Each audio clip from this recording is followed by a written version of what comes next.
आणि दादा विरोधक सुद्धा सांगतायत. उद्धव ठाकरे सुद्धा खासगीत म्हणताय, शरद पवारजी बी खासगीत म्हणतात. आता 15-20 वर्ष भारतीय जनता पक्ष हटत नाही.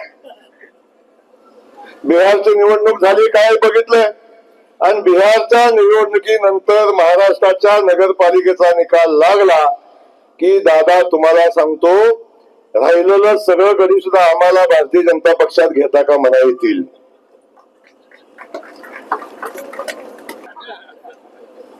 एका दुसरी जागा मतदान लागली तर आपण देऊ, पण सगळे नगर जागा इकडे नाही.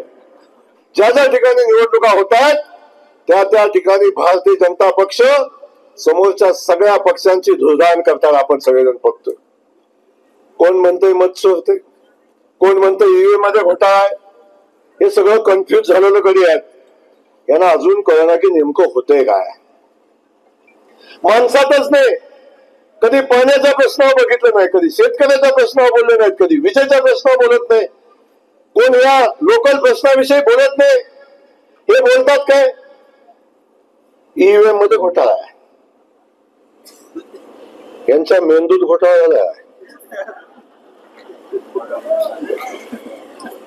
कोण म्हणते मताची चोरी होते. माझं तर मत आहे की यांचा मेंदू चोरीला गेला आहे. अरे बाबा, लोक का आपल्याला घरी बसवतात विचार करा. कुठं चुकतं एकदा बघा. अरे लोकसभेला आमचा पराभव झाला, आमच्या भारतीय जनता पक्ष त्यातून शिकला. काय झालं नक्की, का आमचा पराभव झाला, ही सगळी कारणं शोधून काढली आणि त्या सगळ्या कारणावर उपाय शोधला. आम्ही पुन्हा विधानसभेला सामोरं गेलो तेव्हा आम्ही नाही म्हणलं ईव्हीएम घोटाळा झालाय, तेव्हा आम्ही नाही सांगितलं कारण कुठलं. आमचा पराभव आम्ही मोठ्या मनाने स्वीकारला आणि आम्ही लढाई चालू केली. भारतीय जनता पक्षाचा सैनिक जमिनीवर लोकांच्या पकडे आमच्या बहिणींच्याकडे गेला आणि सगळ्यांनी सांगितलं आमचं काही चुकलं असेल तर आम्ही दुरुस्त करू, आम्ही तुमच्या विकासाची भूमिका पुढे घेऊन जाऊ. ही भूमिका घेतली आणि आमच्या भारतीय जनता पक्षाचं सरकार आलं.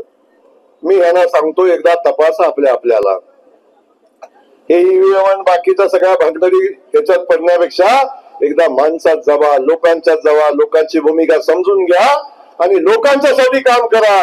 तेव्हा तुमचं सरकार नक्की लोक जनता तुमचा विचार करेल. पण जोपर्यंत असलं विरोधक आपल्या समोर आहेत ना तोपर्यंत दादा चिंता करायचं काम नाही. आता राहुल गांधी सापडतच नाही, उद्धव साहेब निवडणूक आल्यापुरतं बाहेर येतात, नाही तर ऑनलाईनच असतात. बाकी आपण सगळे बघितलंय काय चाललंय पुढं. त्यामुळे या सगळ्या परिस्थितीमध्ये गावातल्या माझ्या विरोधकांना सांगणं की आता तुम्ही जरी मतं मागितली तरी उद्याच इथं सभा होईल 2 दिवसात परवा. मला एवढं उत्तर द्या की तुमच्या नगरपालिकेसाठी लागणारा निधी आणण्यासाठी तुम्ही कुणाकडे जाणार आहे आणि मग मत मागा. बाबळीच्या झाडाखाली कुणीही जात नाही. दगड मारत तर आंब्याच्या झाडाला मारत.